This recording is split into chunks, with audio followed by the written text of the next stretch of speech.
Hello, this is Carrie again, and I have another video for you today. Today I will be doing an introduction into the Faber Castell Pitt Pens, which I am super excited about. The fine folks at Faber Castell sent me out this set for review, and I will be doing a full review in the coming weeks. When the full review is up, there'll be a link to that up there. But for today, I just wanted to do an introduction and talk a little bit about these pens because there's not that much information on YouTube about these pens, which is really sad because they're really awesome, and I have been really enjoying them. So what these are these are waterproof India ink pens that are they come in all these colors. They are water-based, so they're not going to have, because I'm particularly sensitive to odors, they are non-refillable, and they come in, this is only some of the colors. This set that they sent me is a set of 48, but they come in a total of 64 colors plus white, and they have the brush type. As you can see, there's the type of pen. These are the brush pens, but they also come in, this one that I purchased on my own is a fine point, and they come in a bunch of other ones. And I have to be, because I'm afraid that I'm going to knock all of these over and they're going to get knocked over. So I got to be a little bit, slow down a little bit, just a little bit. Okay, so this is how I lay them out when I am working on them. I just have them sideways, but you can also stand them up with the little string that comes out. They have, as I said, I'm gonna show you this one because this is one of the ones that I bought on my own, but you can see that they will have the type of pen on the cover. The black, sanguine, and sepia come in a number of different nib types. Fine, I think fine, medium, brush, and the black also comes in an extra fine. They do not roll because of the cover here, and they also have the name and the number of the pen printed on the pen, as well as the information that I just told you, that they are India ink waterproof, and they are really light fast, which is really good. And they are also, the thing that I really like about them is that they are color indexed to the other products in the Faber Castell lines. The two of which I use the most are the Albert Durr watercolor pencils and the Polychromos pencils. So because they are color indexed, you can use them together in one piece, and they all match up really nicely if you use the same colors. And all told, with all the different kinds of pens that they have, there's like 10 different nibs in total, which is insane. This is the fine point. Let me show you the fine point. Let me show you, there is a white opaque pen that you can purchase separately. This doesn't come in any of the sets. It looks like a big nib, but you can do really sort of, I was able to get like a really sort of light yellow on this, light white, I'm sorry. If you are careful on this, they also, there's also a big brush and a whole bunch of other nibs that come in here. The single colors, like I mentioned, the black, the sepia, and the sanguine, you can get them in individual sets. As well as some other colors also come in the sets. Let me show you the other sets that are available. They come in sets of 6, which are like theme sets. As a basic set, landscape, a terra set, and a set of grays, as well as a sort of set of 12, 24, 48, which is what this set is. This is a set of 48. There's also a set of 60 that looks like this, and then there's a stunning set of 90 in a wood case, and I will give a link to all those different sets down in the description below. So let's talk about how these pens work. I have some Yupo paper here, and I want to talk to you a little bit about how they go on the Yupo paper, which is, I really enjoy using these on this Yupo paper because the Yupo paper is really nice and versatile. Let me show you, hold on, let me tear this out. This will be my first time tearing anything out of this Yupo paper, so we'll see how it tears out really nicely. All right, so this is it on the Yupo paper, and this is it on, this is a hot press watercolor paper, so this is a really smooth watercolor paper, and this is it on the Yupo paper. So it does look a little bit different depending on what paper you use. Some colors are more vibrant on one kind of paper or another. So that's something to keep in mind. But what I really liked about the Yupo paper is just that it goes on super smooth on the Yupo paper. And it feels like a paint almost on the Yupo paper. Let me see if I can get this a little closer and show you. You can see how smooth that is on the Yupo paper. Let me show you again.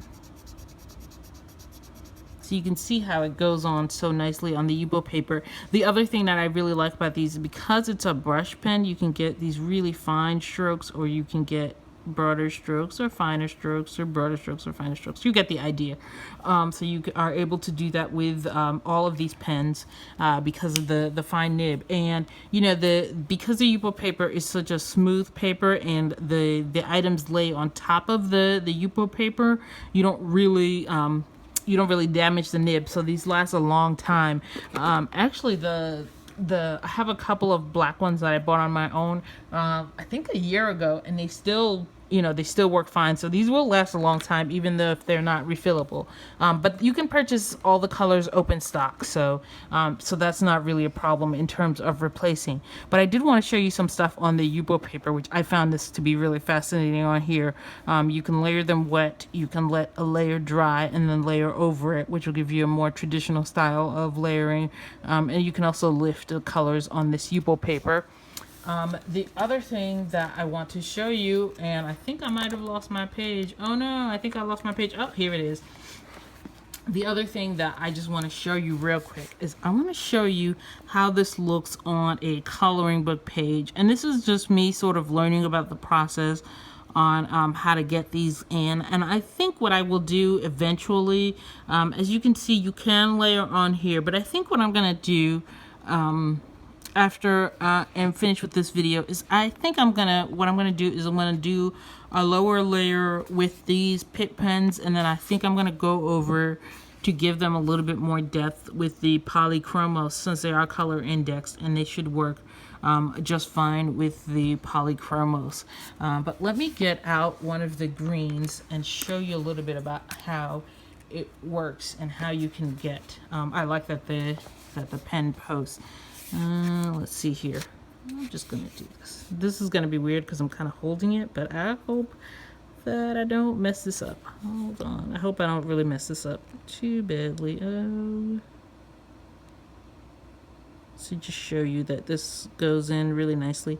And so because this is a brush pen, I would use these mainly on like your smoother coloring books. If you wanted to use these on coloring books, I would stick to using them on a smoother coloring book. And these work better if you do one straight line instead of the various brush strokes. I'm gonna try it here that I did, because it's weird because of the way that I'm holding it.